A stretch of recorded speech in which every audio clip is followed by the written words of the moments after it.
जय हिंद दोस्तों, उम्मीद करते हैं आप सब अच्छे से होंगे और अपनी स्टडी को कंटिन्यू किए होंगे। आपकी परीक्षा की डेट धीरे धीरे एक एक करके गुजरती जा रही है और आपकी जो परीक्षा की डेट है वो एकदम करीब आती जा रही है। हम यूपी पुलिस कांस्टेबल की परीक्षा की बात कर रहे हैं या फिर जो Uttar Pradesh head operator radio operator की जो वैकेंसी है उसके बारे में बात कर रहे हैं। तो यहाँ पे हम लोगों ने अभी तक हिंदी में 37 क्वेश्चन को कंप्लीट किया और वो जो 37 क्वेश्चन थे वो थे जेल वार्डन फायरमैन घुड़सवार परीक्षा जो हुई थी आपकी 20/12/2020 को शिफ्ट फर्स्ट में। और ये जो है ये आपका शिफ्ट सेकंड का जो है 37 क्वेश्चन है और इसमें जो है हम कवर करेंगे। तो चलिए शुरू करते हैं। शुरू करने से पहले बता देते हैं, मेरा नाम है दीप चौरसिया और आप देख रहे हैं न्यू गुरुकुल एकेडमी पर सामान्य हिंदी प्रीवियस ईयर के क्वेश्चन। तो चलिए शुरू करते हैं। पहला क्वेश्चन है, इनमें से जिनका जन्म अंडे से होता है उनको व्यक्त करने वाला एक शब्द कौन सा है? तो जिनका जन्म अंडे से होता है उनको अंडज बोलते हैं। तो यहाँ पे हो जाएगा जिनका जन्म अंडे से होता है उनको उनके लिए एक शब्द प्रयोग होता है अंडज। और जो निम्न जाति से जन्म लेने वाला हो उसके लिए एक शब्द प्रयोग होता है, उसको अंत्यज बोलते हैं, अंत्यज। नेक्स्ट, निम्नलिखित में अमृत का अनेकार्थी शब्द नहीं है। तो अमृत का जो अनेकार्थी शब्द है वो है स्वर्ण भी है, पारा भी है और दूध भी है, लेकिन यहाँ पे जो मोती है वो अमृत का अनेकार्थी शब्द नहीं। इस प्रकार ये जो है राइट आंसर डी होगा, क्योंकि इसने पूछा है कि शब्द नहीं है, तो इसका राइट आंसर डी होगा। और यहाँ पे अमृत के कुछ अन्य पर्यायवाची जैसे हो गया पारा, हो गया दूध, हो गया जल, हो गया अन्न, हो गया आदि अमृत के पर्यायवाची। लेकिन वहीं पे मोती की बात करें तो मोती जो है वो जलज का अनेकार्थी शब्द है। किसका? जलज का। कमेंट करके बताइएगा कि जलज किसका पर्यायवाची है। अमृतलाल सागर के उपन्यास मानस का हंस की कथा वस्तु है। ऑप्शन ए है बुंदेलखंड का सांस्कृतिक जीवन, बी है हराशोन्मुख बुद्धकालीन भारत, लोरिक चंदा की लोक कथा और डी है तुलसीदास का मानसिक विकास। तो ये जो मानस हंस अमृतलाल नागर के द्वारा लिखा गया, इसकी जो कथा वस्तु थी ये था तुलसीदास का मानसिक विकास। और ये जो उपन्यास था ये तुलसीदास के जीवन को आधार बनाकर लिखा गया। गंगा मैया उपन्यास के लेखक कौन है? तो ये जो है भैरव प्रसाद गुप्त हैं। गंगा मैया उपन्यास के जो लेखक हैं वो भैरव प्रसाद गुप्त हैं और इन्होंने इसमें जो है भारतीय ग्रामीण जीवन के संघर्ष के बारे में वर्णन किया है। यानी कि जो भारतीय जो गांव हैं उसमें जो जीवन के संघर्ष होते हैं उनके बारे में इन्होंने रचना की है। और इनकी जो अन्य रचनाएं हैं भाग्य देवता है, शोले है, नौजवान, एक जीनियस की प्रेम कथा और सेवाश्रम। नेक्स्ट है, निम्नलिखित वाक्य में आए खाली स्थान के लिए सही शब्द चुनिए। आजकल के नौजवानों ने बुजुर्गों की, तो देखो यहाँ पे बालू खराब कर रखी है, मिट्टी खराब कर रखी है, सूरत खराब कर रखी है और दिमाग खराब कर रखी है। तो इसका जो राइट आंसर होगा ये ए हो जाएगा। तो यहाँ पे क्या होगा? आजकल के नौजवानों ने बुजुर्गों की मिट्टी खराब कर रखी है। मिट्टी खराब करने का अर्थ होता है उनकी दुर्दशा करना, यानी कि उनकी स्थिति को खराब करना, दुर्दशा करना। बाकी सारे जो है ये असंगत है। नेक्स्ट है, चैन की बंसी बजाना मुहावरे का सही अर्थ होगा। तो ये हो जाएगा सुख से रहना। चैन की बंसी बजाना का मतलब होता है सुख से। जैसे मैंने कहा कि मोहन चैन की बंसी बजाता है, तो इसका मतलब वो सुख से रह रहा है। नेक्स्ट है, लोग भूल गए हैं पर साहित्य अकादमी पुरस्कार पाने वाले कवि कौन से हैं? तो यहाँ पे ये जो है रघुवीर सहाय है। इनको जो है लोग भूल गए हैं साहित्य अकादमी पुरस्कार पाने वाले जो एक कवि हैं रघुवीर सहाय है। और ये जो है कविता संग्रह है जिसके लिए इनको 1984 में साहित्य अकादमी पुरस्कार से सम्मानित किया गया। और इनकी अन्य रचनाएं सीढ़ियों पर, धूप में, आत्महत्या के विरुद्ध और रास्ता इधर, इनकी अन्य रचनाएं हैं। किसकी? रघुवीर सहाय की। नेक्स्ट है, देखो यहाँ पे ये आपको पैरा दिया हुआ है, इसको पढ़ना है या फिर इसको गद्यांश कहेंगे, गद्यांश को पढ़ना है। उसके बाद इनके जो है हमें उत्तर देने हैं। तो चलिए जल्दी से पढ़ लेते हैं। निबंध कविता कहानी की तरह रचनात्मक साहित्य की एक विधा है, लेकिन इस शब्द का प्रयोग किसी विषय की तार्किक और बौद्धिक विवेचना करने वाले लेखों के लिए भी किया जाता है। निबंध के पर्याय रूप में संदर्भ, रचना और प्रस्ताव का भी उल्लेख किया जाता है, लेकिन साहित्यिक आलोचना में सर्वाधिक प्रचलित शब्द निबंध ही है।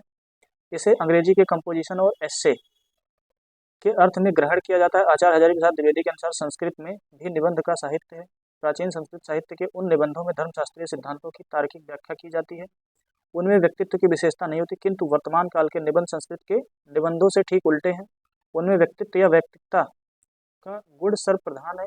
हिंदी साहित्य के आधुनिक युग में भारतेंद्र और उनके सहयोगियों में निबंध लिखने की परंपरा का आरंभ होता है। निबंध ही नहीं, गद्य की कई विधाओं का प्रचलन भारतेंद्र से होता है। यह इस बात का प्रमाण है कि गद्य और उसकी विधाएं आधुनिक मनुष्य की स्वाधीन व्यक्तित्व के अधिक अनुकूल होते हैं। मोटे रूप में स्वाधीनता आधुनिक मनुष्य का केंद्रीय भाव है। इस भाव के कारण परंपरा की रूढ़ियां दिखाई पड़ती हैं। सामयिक परिस्थितियों का दबाव अनुभव होता है। भविष्य की संभावनाएं खुलती जान पड़ती हैं। इसी को इतिहास बोध कहा जाता है। भारतेंदु युग का साहित्य इस इतिहास बोध के कारण आधुनिक माना जाता है। तो चलिए यहाँ पे कह रहा है कि प्रस्तुत गद्यांश का शीर्षक क्या होगा। ऑप्शन ए है हिंदी साहित्य, बी है गद्य साहित्य, और यहाँ पे देखो टोटल इसमें जो है निबंध और उनके प्रकार की बात की गई है, तो इसका जो राइट आंसर होगा सी होगा, निबंध की विधाएं। क्योंकि ये जो गद्यांश लिखा गया निबंध को केंद्र में रखकर वर्णन किया गया, तो इस प्रकार इसका जो राइट आंसर होगा सी होगा, निबंध की विधाएं। अगला है हिंदी में निबंध का प्रारंभ कब से हुआ, तो देखो यहाँ पे हिंदी में जो निबंध का प्रारंभ हुआ है ये भारतेंदु युग से हुआ है। कब से? भारतेंदु, ये देखो यहाँ पे निबंध ही नहीं गद्य की कई विधाओं का प्रचलन भारतेंदु से होता है, तो यहाँ पे इसका जो राइट आंसर हो जाएगा ये आपका बी हो जाएगा। हिंदी साहित्य के आधुनिक युग में भारतेंदु और उनके सहयोगियों से निबंध लिखने की परंपरा का आरंभ होता है। तो यहाँ पे देखो ये हिंदी साहित्य के आधुनिक युग में भारतेंदु और उनके सहयोगियों से निबंध लिखने की परंपरा का आरंभ होता है।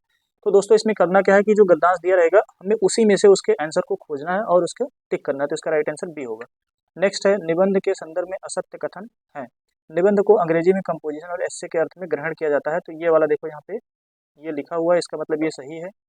नेक्स्ट है निबंध के पर्याप्त रूप में संदर्भ, रचना और प्रस्ताव का भी उल्लेख होता है, तो यहाँ पे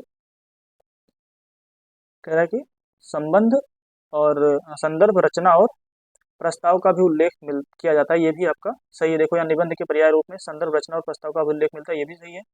निबंध रचना का प्रयोग किया विषय की तार्किक और बौद्धिक विवेचना वाले लेखों के लिए भी किया जाता है, तो यहाँ पे आपका ये भी सही है, लेकिन ये जो डी है ये गलत है। इस प्रकार इसका राइट आंसर क्या होगा? डी होगा। वर्तमान काल के निबंधों में व्यक्ति का व्यक्तित्व का गुण नहीं होता है, इस प्रकार ये गलत है। चलिए नेक्स्ट देखते हैं क्या है। आधुनिक मनुष्य का केंद्रीय भाव है, तो आधुनिक मनुष्य का जो केंद्रीय भाव है स्वाधीनता है।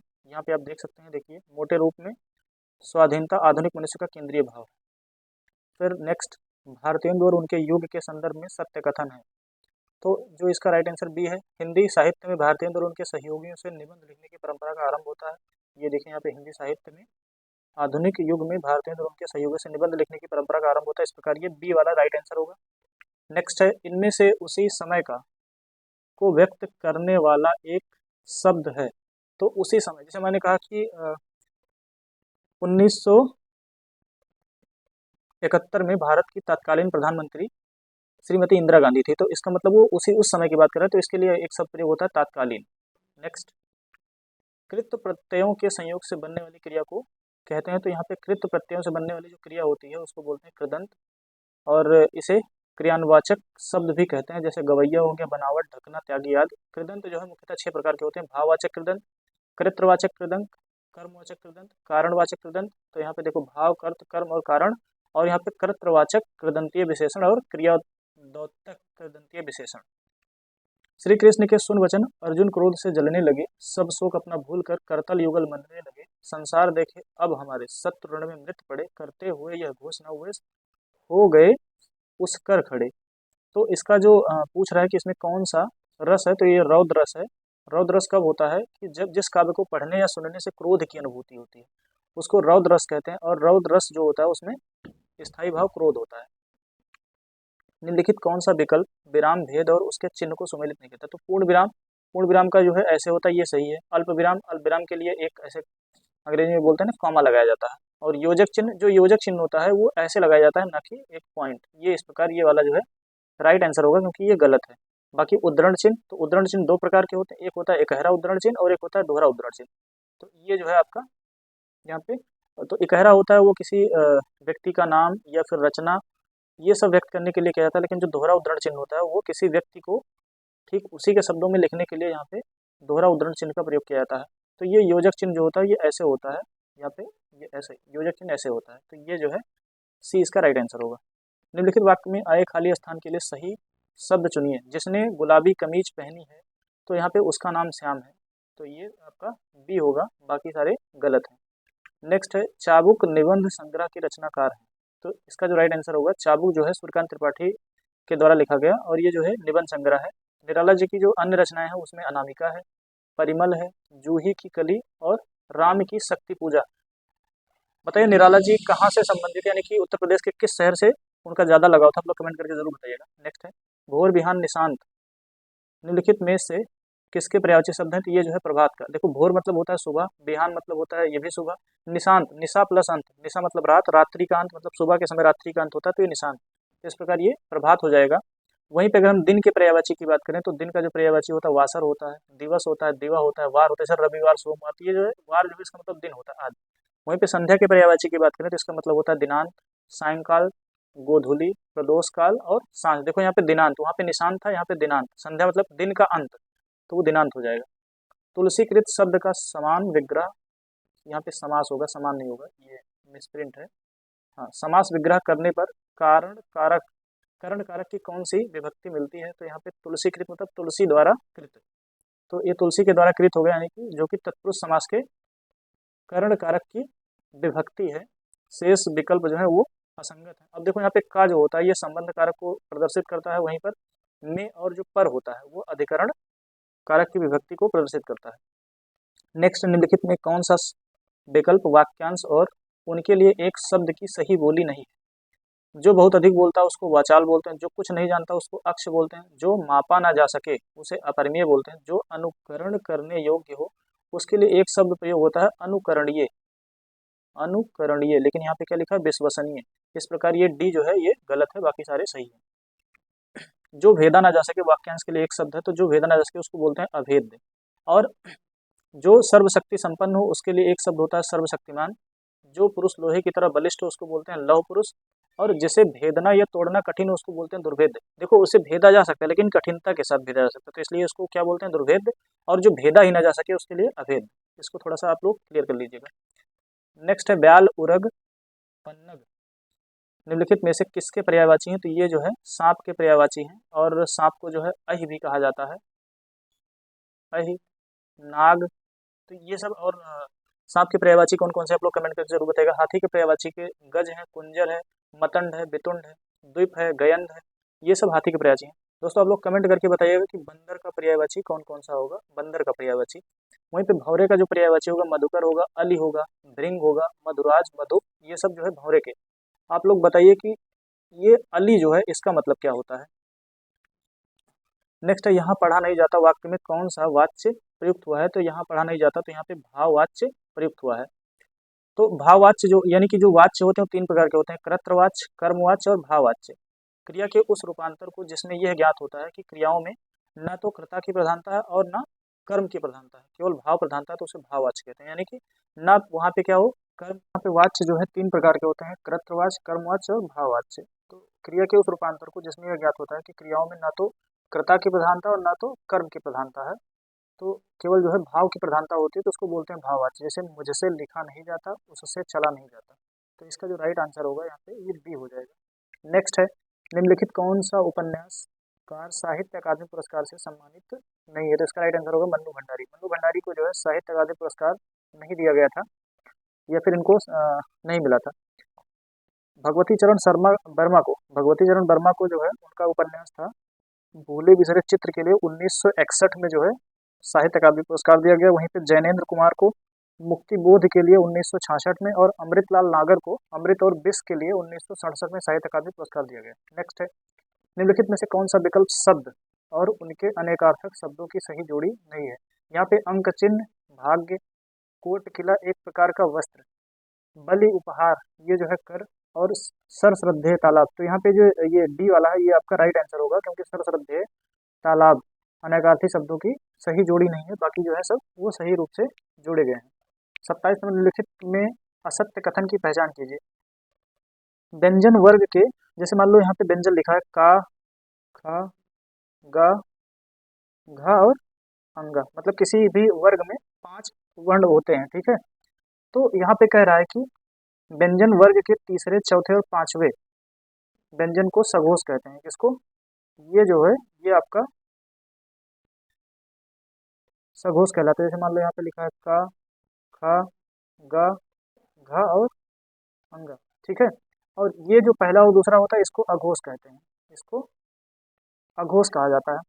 व्यंजन वर्ग के पहले और दूसरे को अघोष कहा जाता है। समस्त स्वर घोष ध्वनियां हैं, और यहाँ पे डी कह रहा है कि सभी विसर्ग सघोष हैं, तो ये वाला आपका जो है गलत है। तो देखो मैंने बताया कि सभी जो विसर्ग हैं वो क्या है, वो सघोष हैं। सभी विसर्ग दिए गए विकल्प में सभी विसर्ग अघोष हैं, ये असत्य है। अब देखो हिंदी वर्णमाला में पहले और दूसरे व्यंजन साथ में इसके साथ में और क्या लिख लो, इसके साथ में लिख लो ऊष्म व्यंजन। सबसे पहले तो यहाँ पे देख लो ऊष्म व्यंजन क्या होता है, तो जो तीनों सा होता है यानी कि तालव्य सा, मूर्धन्य सा और दंती सा, ये आपका ऊष्म में आता है और इसके साथ में एक हा भी होता है, ये आपका ऊष्म व्यंजन है। लेकिन अघोष में ये आपके तीन, ये आपका जो है ये आपका अघोष में आएगा। यहाँ पे वही कह रहा है कि पहले और दूसरे व्यंजन ऊष्म व्यंजन के ये तीनों सा तथा विसर्ग, इसके साथ में और जो विसर्ग है ये सब अघोष में आता है। वहीं पे तीसरा व्यंजन, चौथा व्यंजन और पांचवा व्यंजन साथ में इसके जो है अंतस्थ व्यंजन, अंतस्थ जो व्यंजन है उसको बोलते हैं या, रा, ला और वा। और इसके साथ में जो ऊष्म व्यंजन ये वाला हा है, ये हा, ये सब आपका आता है सघोष में। नेक्स्ट आता है निम्नलिखित में से सही वाक्य की पहचान कीजिए। श्री कृष्ण के अनेकों नाम है, ये गलत है। श्री कृष्ण के अनेक नाम है, श्री कृष्ण को अनेकों नाम है, ये भी गलत है क्योंकि यहाँ पे श्री कृष्ण को लिखा हुआ है। अब यहाँ पे श्री कृष्ण का अनेक नाम है, ये भी गलत है, तो यहाँ पे हो जाएगा बी वाला सही, श्री कृष्ण के अनेक नाम है। नेक्स्ट है क्रिया का मूल रूप क्या कहलाता है, धातु कहलाता है। क्रिया का मूल रूप क्या कहलाता है, धातु कहलाता है। जैसे जा हो गया, खेल हो गया, पढ़ हो गया। अब इसमें हम क्या करते हैं, इसमें जब हम ना जोड़ देते हैं, क्या करते हैं, ना जोड़ देते हैं, तो ये हो जाएगा आपका जाना, ये हो जाएगा खेलना और ये हो जाएगा पढ़ना। तो इस प्रकार ये क्या होता है, ये क्रिया का साधारण रूप बन जाता है, क्रिया का साधारण रूप बनता है।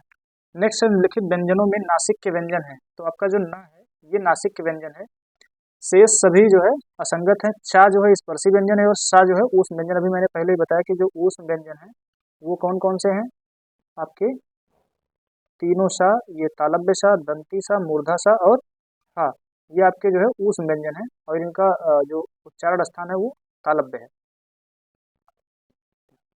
नेक्स्ट है राजेश जोशी को साहित्य अकादमी पुरस्कार किस रचना पर प्राप्त हुआ। तो यहाँ पे राजेश जोशी को कह रहा है, तो इनको जो है दो पंक्तियों के बीच के लिए 2002 में साहित्य अकादमी पुरस्कार दिया गया था। नेक्स्ट है सुरेंद्र वर्मा को साहित्य अकादमी पुरस्कार किस वर्ष प्रदान किया गया। तो जो सुरेंद्र वर्मा थे इनको जो है 1996 में, कब, 1996 में साहित्य अकादमी पुरस्कार दिया गया। इनका जो उपन्यास था मुझे चांद चाहिए, इनको जो है इनका उपन्यास था मुझे चांद चाहिए, जिसके लिए इनको साहित्य अकादमी पुरस्कार दिया गया 1996 में। वहीं पे 1995 की बात करें तो 1995 में कुंवर नारायण ने एक कविता संग्रह लिखा जिसका शीर्षक था कोई दूसरा नहीं, उसके लिए इनको साहित्य अकादमी पुरस्कार दिया गया। 1997 में लीलाधर जगूड़ी को आकाश में चांद के लिए तथा 1998 में अरुण कमल को नए इलाके में, ये इनका जो है काव्य संग्रह था, उसके लिए इनको साहित्य अकादमी पुरस्कार दिया गया।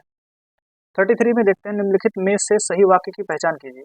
वे धीमी स्वर में बोला, वह धीमे स्वर में बोला, वह धीमे स्वर में बोला, वे धीमी स्वर में बोला। तो ये जो है वे धीमी, ये गलत हो जाएगा। ये धीमी स्वर में बोले, यह भी गलत होगा। सी इसका सही होगा, बाकी डी जो है गलत है। मोक्ष प्राप्त शब्द का समास विग्रह करने पर कौन सी विभक्ति मिलती है। तो इसमें डी हो जाएगा, मोक्ष को प्राप्त विभक्ति प्राप्त होती है जो कि कर्म कारक तत्पुरुष समास की विभक्ति है। नेक्स्ट है सांप छछूंदर की गति होना मुहावरे का सही अर्थ है, ये जो है असमंजस में पड़ना।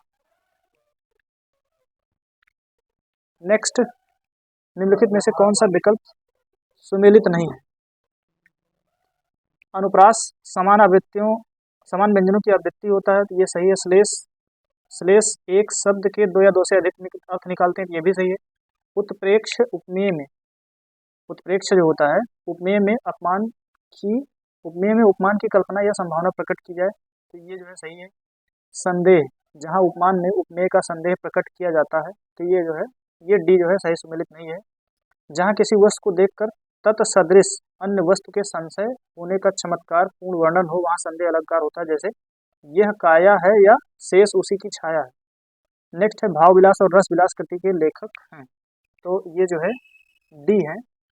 और ये जो है रीति काल के सर्वश्रेष्ठ जो है कवि इनको माना जाता है और रीतकालीन काव्य पद्धति पर इनके जो है लक्षण ग्रंथ लिखे और इनकी जो अन्य रचनाएं भवानी विलास, कुशल विलास, सुजान मणि और प्रेमचंद्रिका। तो ये जो है देव नाम के कवि थे, उनके द्वारा ये रचनाएं की गई। तो जो है भाव विलास और रस विलास ये देव नामक रीतकालीन कवि थे, उनकी रचना है। तो दोस्तों इसमें जो हमने 37 क्वेश्चन कंप्लीट किया, अब हम अगला फिर 37 क्वेश्चन लेके आएंगे। ये आपको शाम को 7:30 बजे जो है इसका प्रीमियर स्टार्ट होगा, तो आप लोग इसका जो है एंजॉय कीजिएगा और अपने ज्ञान को बढ़ाइए, साथ में एग्जाम को अच्छे से दीजिए। और जो चैनल पे नए हैं, चैनल को सब्सक्राइब करिए, वीडियो अच्छा लगा तो लाइक करिए, शेयर करिए दोस्तों को, और ज़्यादा से ज़्यादा कमेंट करके बताइए कि वीडियो को कैसा लगा। तो बस आज के लिए इतना ही, मिलते हैं दूसरे वीडियो में। धन्यवाद।